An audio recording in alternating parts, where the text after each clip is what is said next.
is a direct affront to the integrity of this representation, Mr. President. As a member of the Senate, bakit po kinakailangan magkaroon tayo ng ganitong pahayag sa publiko na walang basihan ni katitingman? Ito po yung nakakalungkot. Noong September 10, sa bilyonaryo interview with Ms. Corina Sanchez, ang tanong po ni Ms. Corina, Bryce Hernandez natatakot daw po siyang bumalik sa Senado. May basihan po ba ang kanyang pangamba? Yan po yung tanong niya sa ating Senate President. Ang sagot po ng ating Senate President, sabi niya sa House. Makatwid, parang kinonfirm niya. Ang nangyari, yung mga congressmen nag-request na kung pwede daw, huwag ibalik sa Senate dahil meron daw siyang binabanggit na mga senador. So ang ginawa naman ng mga congressmen, nakiusap kay Speaker, si Speaker tinanong sa akin, dahil ang sinasabi raw kung pwede mo nang i-retain. Sabi ko, hindi pwede dahil sa legal custody namin yan eh.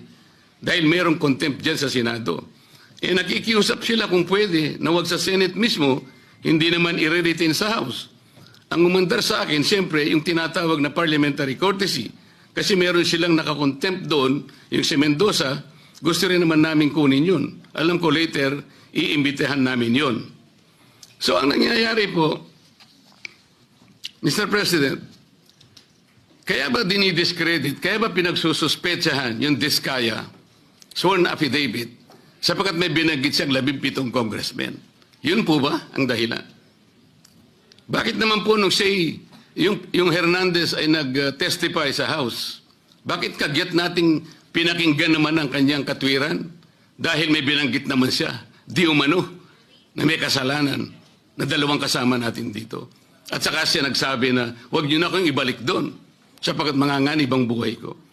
Ang maliwanag po dito, pagka ang nagsasalita si Bryce Hernandez, parang merong kagad pagpapatibay. Parang pinaniwalaan na natin na maaaring manganganib ang buhay niya sapagkat meron siyang binanggit na dalawang kasama natin. Paano yung buhay ng Diskaya na inimbitahan nila doon? Na binigyan na, bigla na lang nating, wala man lang tayong aksyon. Samantalang 17 congressmen ang binanggit niya. Hindi niyo ba naisip, manganganib din ang buhay niya? Pero walang nagsalita dito sa atin. Yun po yung aking nakikita. Huwag po tayong mag-away-away. Ang ating pong hinahanap ay katotohanan lang. Pero kung ganito po ang gagawin natin, manggagaling po sa ating Senate President, magpapalipad po kayo ng salita na kami po ay wala namang kinalaman. Lalong-lalo na po ang representasyong ito.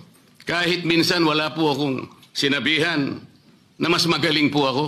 Wala po akong sinabing ganun. Ang sinabi ko lang, ang pagkakaiba po ng investigasyon ng Senate Blue Ribbon Committee is in aid of legislation. Kung ang direksyon ko pong yon ay mali para sa inyo, nasa sa inyo na po yun. Pero yun po ang nalalaman ko. Sa 3 pagdinig lamang po, nasabi ko na po kanina sa press con, sa 3 pagdinig pa lamang po namin, nakita ko na po ang pangangailangan ng halos 14 na legislative measures na dapat natin kagad na ipasa para sa ganon, maayos natin, ma-address natin kagad ang malalang problema ng corruption sa ating bansa. Maraming salamat po sa pagkakataon, Mr. President.